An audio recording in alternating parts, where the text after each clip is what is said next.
Buenas tardes. Un país como el nuestro, colonizado primero por España, neocolonizado después por Estados Unidos, donde la mayoría de la población vivía en el campo, se hizo un país eminentemente agrícola, pero caracterizado por dos cuestiones en este sentido. Primero, por la apropiación extensiva de la tierra por parte de quienes se adueñaron de ella, y en segundo lugar, un reclamo constante de los campesinos por un pedacito de tierra donde subsistir con su familia.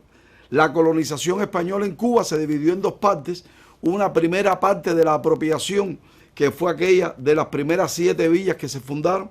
Después vino la parte de la apropiación de la tierra al oeste de la capital del país, de La Habana.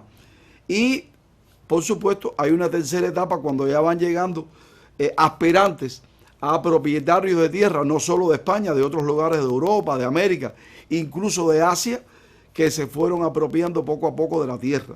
Esa tierra se medía en forma circular, atos, las tierras más grandes, las posesiones, las propiedades más grandes, los corrales eran las tierras o las propiedades más chiquitas, siempre medidas de forma circular, y la unión de atos y corrales en una misma propiedad era lo que se llamaba un vínculo. Ya era una gran extensión de tierra. Y por supuesto los campesinos se quedaban viviendo donde podían, en los realengos, que son los pedacitos pequeños que quedaban entre una franja circular de tierra y otra. Era muy difícil la vida del campesinado. Viene la neocolonización norteamericana, y a partir de 1899, con aquella ley de la apropiación de la tierra, del deslinde, de desmonte, de atos, montes y corrales, era muy difícil que el campesino pudiera sobrevivir en un pedacito de tierra. Los desalojos eran constantes. Se crea la policía urbana, la guardia rural, con el propósito de mantener el orden después de la guerra, pero que se pusieron siempre a servicio de las minorías, de los que más dinero tenían, de los que más posesiones de tierra tenían. A eso se suma que llegaron a partir de 1900 un grupo de compañías norteamericanas a Cuba buscando la posibilidad de comprar tierras fértiles para la ganadería, para el cultivo, y se fueron adueñando de las tierras. Todo eso hace que el panorama cultural de Cuba se vea marcada por eso mismo que le estoy hablando, por la cultura del despojo, pero por la cultura de la resistencia también del campesino. Y llegamos entonces a la conclusión de que esta ha sido una tierra donde la lucha del campesino ha marcado una impronta en la historia de rebeldía a lo largo del proceso revolucionario cubano. Estamos muy próximos a cumplir un aniversario más de la aprobación por Fidel de la primera ley de reforma agraria, de la fundación de la ANAC 2 años después, y creo que es bueno y que Vericueto trate este tema. Yo, por cuestiones de tiempo, de espacio, que no da para más, escogí solamente 3 momentos de las luchas campesinas en Cuba. 2 que tienen que ver con las luchas campesinas y un tercero que tiene que ver con las luchas campesinas, pero ya con el alumbramiento, ya con la realización, con la materialización del bienestar para el campesino. Una primera tiene que ver con las luchas del Realengo 18 en el año 1934, que muy bien refleja o reflejó Pablo de la Torriente Bravo, así en ese escrito, Realengo 18. El realengo eran las tierras, yo le digo, por eso se dicen tierras realengas. A veces uno dice, esto no es un realengo. ¿Quién cree que esto es un realengo? Porque hay desorden, porque hay anarquía, porque nadie sabe quién manda allí, porque aparentemente es un lugar sin dueño, porque las tierras realengas eran aquellas que quedaban cuando cerraban los círculos que se unían, las tierras que quedaban, como los bordes no se tocan, y ahí se metían los campesinos. Y se numeraban además.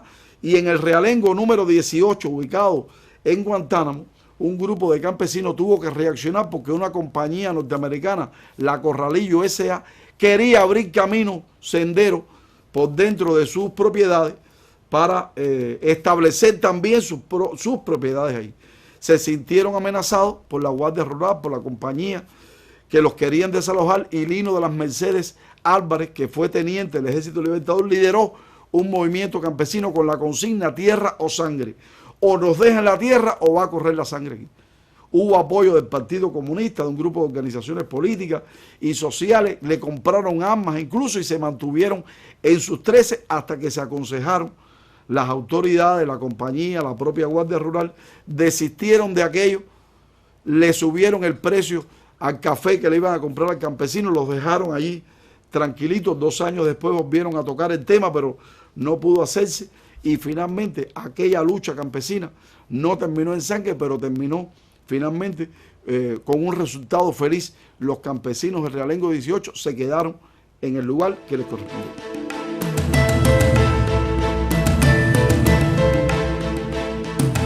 Avanza la historia de Cuba, llega la década del 40 del siglo pasado, llegan los presidentes auténticos al gobierno.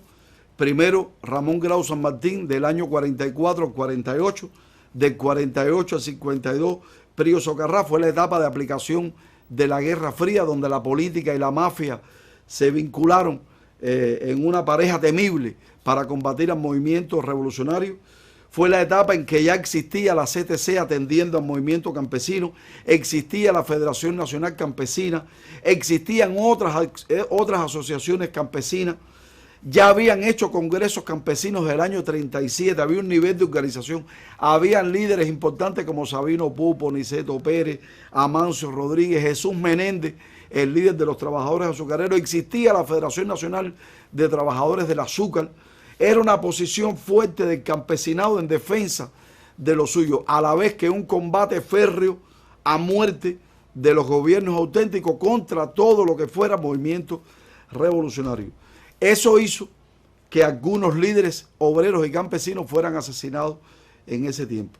Uno de ellos, Jesús Menéndez, el 22 de enero, disculpen, del año 1948, se conoce que su muerte a manos del capitán Joaquín Casillas Lumpuy convirtió la muerte de Jesús Menéndez en un fenómeno de masa. Hasta ese momento no se conocía un entierro, una honra fúnebre de aquella magnitud, pero murió antes, en el año 46, específicamente el 17 de mayo, Niceto Pérez, que nació en Guira de Melena en 1908, el 20 de marzo, pero vivía en Guantánamo por razones campesinas, líder de aquella región, de los campesinos de aquella región, que no se dejó corromper ante la propuesta de la Guardia Rural y de una compañía norteamericana para que abandonaran aquellas tierras que eran suyas desde tiempos ancestrales, aunque nadie le había dado un papel que lo certificara como tal, y fue asesinado.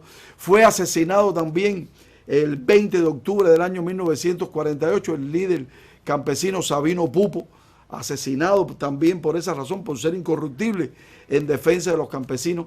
Amancio Rodríguez, nombre que lleva hoy un central en Las Tunas, antiguo Central Francisco, era obrero de ahí, líder azucarero, que en septiembre del año 1948 fue también asesinado. O sea que fueron tiempos muy difíciles para el movimiento campesino, sobre todo en aquella etapa de gobiernos auténticos donde no hubo perdón con ellos. En el caso de Jesús Menéndez, que es el que más se le conoce por dedicarse de manera particular a la defensa de los trabajadores azucareros, tanto los del campo, los de la agricultura, como los de la industria, es el más conocido, sobre todo por haber arrancado a las compañías norteamericanas, diferenciar azucarero, un logro tremendo en aquel tiempo histórico para el movimiento obrero dedicado a la producción de caña, a la fabricación de azúcar. Fueron tiempos difíciles, pero ese 17 de mayo del año 1946, la revolución después lo convirtió en triunfo a partir del año 59, y yo les cuento.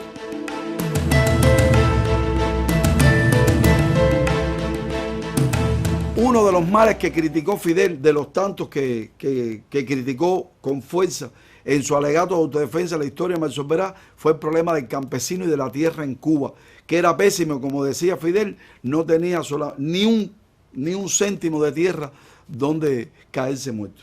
Y cuando triunfa la revolución, inmediatamente Fidel trata de aliarse al campesinado y de crear condiciones para el campesinado. No por gusto aquella noche con los carboneros, aquella primera Nochebuena con los carboneros en la Ciénaga de Zapata, su alianza con los campesinos de Pinar del Río, con aquellos malagones que con Leandro Malagón al frente crearon la primera milicia, la que cogió al Cabo Lara, la primera banda contrarrevolucionaria alzada en las montañas del país, que fue capturada. No por gusto el apoyo de Celia a las mujeres, a las muchachas campesinas en aquellas brigadas Ana Betancourt, no por gusto construcción de carretera, pero Fidel sabía que lo que más quería el campesino era la tierra.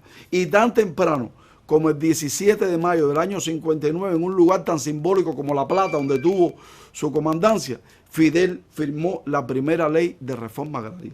Quería decir aquello que se estaba descabezando la propiedad de la tierra por compañías extranjeras y cubanas en Cuba, que por primera vez el campesino iba a ser dueño de la tierra que trabajaba. Esa fue la medida que puso definitivamente al campesinado al lado de la revolución, aquella que hizo posible la alianza entre obreros y campesinos. A la reforma agraria muchos obreros del país dieron su día de haber, de su salario, para que fuera posible. La reforma agraria llevó todo a una estructura tremenda. Un alquizareño como Antonio Núñez Jiménez estuvo al frente del IRRA, del Instituto de la Reforma Agraria, y fue un movimiento tremendo. Fidel empezó a entregar personalmente propiedades de tierra en diferentes lugares del país, pero hacía falta también una organización campesina, que como los CDR para los barrios, como la Federación para las Mujeres, como la CTC para los trabajadores, como la FEU para los estudiantes, se creara para representar los intereses del campesinado. Y 2 años después, el 17 de enero pero del 61, Pepe Ramírez Cruz, líder campesino de un largo historial revolucionario, terminó la etapa de lucha insurreccional con Raúl en el segundo Frente Oriental Fran País. Pepe Ramírez fundó la Asociación Nacional de Agricultores Pequeños. Repito, desde entonces cuenta el campesinado cubano con una organización que representa sus intereses. Es lo que tenía por hoy de las luchas campesinas en Cuba.